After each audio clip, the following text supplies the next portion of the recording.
Remember when we first shared about the importance of a financial plan? Well, primary consultant for the Financial Coaching Center Limited and certified financial planner Nicholas Dean says having a plan is one of the strategies to control debt. Debt is definitely one of the big mistakes that people make. The second mistake I think people make is that they don't really plan their expenses. They just spend as the money comes in. They don't sit down and say, okay, this is my grocery bill. My grocery bill is $1,200 or $1,500, whatever the number is.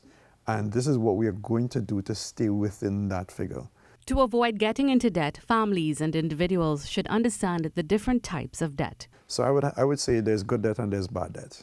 So one of the ways to make sure you regulate debt is to make sure you are not borrowing for things that you should not be borrowing. He says good debt is the borrowing of money for essential needs or the advancement of an individual's or family's finances. Which includes things like, your education. If you have to borrow, then you're borrowing for your education, that's important. Definitely, well, this day and age, most times you have to borrow to purchase a vehicle. So that's to some extent a good debt, even though a car is a depreciating item. And then most certainly borrowing money to acquire things like a house. The financial planner says while investments are beneficial, it gets tricky when people borrow to invest.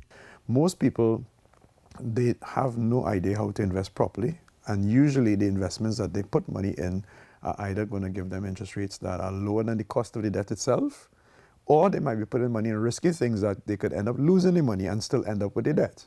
On the topic of borrowing, Mr. Dean says many borrow unnecessarily.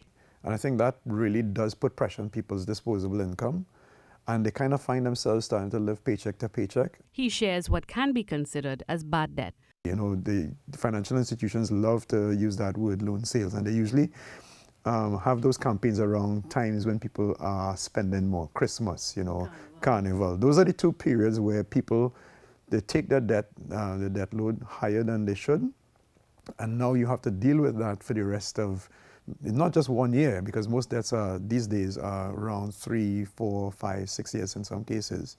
The misuse of credit cards is also a contributor to bad debt. Bad debt is debt that you incur in a debt that does not advance you financially. It's actually keeping you in debt for longer. By budgeting your monthly expenses, you can track where your money is going and where you can afford to spend it. I'm Mahalia Joseph-Wharton, keeping tabs on your inner circle.